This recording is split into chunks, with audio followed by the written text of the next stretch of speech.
আমাদের ছবিটা রঘু ডাকাত অনেক বেশি তোমাদের চ্যানেলের মাধ্যমে সবাইকে ধন্যবাদ জানাতে চাইছি আমাদের পাশে থাকার জন্য। এবং রঘু ডাকাতের মতো ছবি দরকার, একটা সিনেমা ইন্ডাস্ট্রি বড় হওয়ার জন্য বিগ স্কেল মাস সিনেমা দরকার। রঘু ডাকাতের মতো আরো 10টা ছবি দরকার, 10টা আরো 5টা ছবি দরকার এই স্কেল এই মাউন্টিং।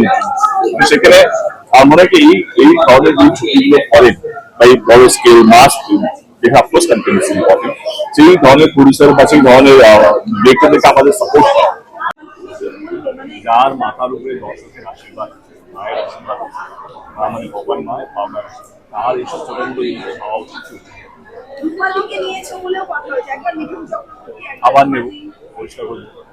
আবার যদি দরকার পড়ে, আমার যদি চরিত্র রাজ্যের জন্য হয়, আমার যদি চরিত্রের ডিমান্ড করে কে না এই চরিত্রে রূপাদি বা বিভিন্ন বা অন্যান্য সে টিএমসি করুক, সিপিএম করুক বা বিজেপি করুক, আমার কাছে সেটা ম্যাটার করে।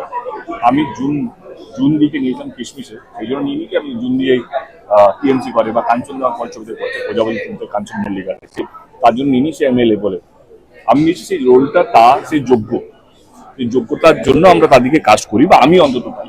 এবং আমার সঙ্গে যারা সহ প্রযোজক থাকে তারাও একই মত যে আমরা ছোট তো ইন্ডাস্ট্রি, 3-4 জন প্রডিউসারই রেগুলার কাজ করে, মানে তারা খুব কম প্রডিউসার বছর 2টো ছবি নিয়ে আছে 2-3 জন হাতের মধ্যে। এবার তাদের মধ্যে যদি আমি সবসময় যেটা চেষ্টা করতে পেরেছি, রাজনীতির জায়গায় কোনোদিন সিনেমা ঢুকাই না, সিনেমার মধ্যে কোনোদিন রাজনীতি ইউজ করি। এখন দেখছি সবাই রাজনীতিকে টেনে নিয়ে আসে তাদের সিনেমা প্রমোশনের জন্য।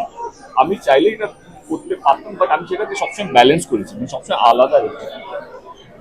তো আমি আমার সবাই কাছের মানুষ, রাত্রটা সত্যি আমাকে কাছের মানুষ, দিনের পর দিন আমরা আড্ডা মেরেছি। কুণালদার সঙ্গে আমি ওনার অফিসে গিয়ে আমি ইন্টারভিউ দিয়ে এসেছি। কুণালদা আমার বিনোদিনীর সময়, যখন আমার লাস্ট এই বছরই বিনোদিনী হয়নি, কুণালদা আপ্রাণ চেষ্টা করেছে আমার ছবিটাকে প্রমোট করার জন্য, মানে জীবন দেওয়ার মতন একটা প্রমোশন করেছেন উনি।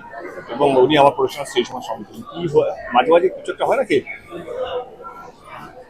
বড় হতে গেলে কখনো কখনো ছোট ছোট জিনিসটাকে ইগনোর করতে হবে। এবং দুজনেই আমার অত্যন্ত কাছের মানুষ। রইল কথা আমি কাকে কাজ করবো কাকে কাজ করবো না, আমার মনে হয় সবচেয়ে আগে দোষ দেওয়া উচিত আমার ডিরেক্টর থেকে। তারা এরকম চরিত্র কঠিন চরিত্র বানায়, ঠিক আছে তোমরাই বলো রূপা গাঙ্গুলির জায়গায় অন্য কে কাজ করতে পারতো যে ওই পাওয়ারটা নিয়ে আসতে পারতো। অনির্বাণ এই রোলটা করি, অনির্বাণের জায়গায় আমি কাকে নিয়ে আসতে পারতাম না। তার পলিটিক্যাল মতামলে সেই কি ভাবছে সেটা আমার কাছে ইম্পর্টেন্ট না। As an actor is very hard working, তার প্রচেষ্টা তার হার্ড ওয়ার্কিং আমি দেখতে পেয়েছিলাম এবং তার জন্য নিয়েছি। এবং বুঝুন দা পদার না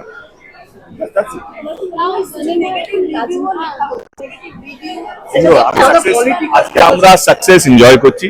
তোমরা দেখেছো ছবিটা রঘুটা, দেখেছো তো তোমাদের যদি সিট পাস তাহলে আজকে বসে থ্যাংক ইউ। আমি বলছি এবারে রাস্তা আস্তে প্রেশার কম হচ্ছে তোমাদের, তোমরা এবারে তোমাদের টাইম পেলে ছবিটা দেখবে, তোমরা হার্ড ওয়ার্ক পরিশ্রমটা দেখছো। একটা ছেলে যে পরিশ্রম করছে, যে খাদানের মতন ছবি যখন তামাশার ছবি চলছিল না, এরকম বিগ ক্যানভাস মাস মশালা এবং আমাদের হিস্ট্রি যে রঘু ডাকাতকে নিয়ে যে আমরা ছোটবেলা থেকে বড় হয়েছে, এরকম একটা চরিত্রকে সিনেমায় নিয়ে আসে সহজ তো নয়। সাপোর্ট করে, এটা আমার জায়গা অন্য কেউ হলে আমি সাপোর্ট করতাম, আমার জায়গায় জিদ্দা হলে আমি জিদ্দাকে সাপোর্ট করতাম, সাপোর্ট করতাম। এটা অন্যায় কিছু না। এনিওয়ে শো বিজয় সব এনজয় করো। Thank you.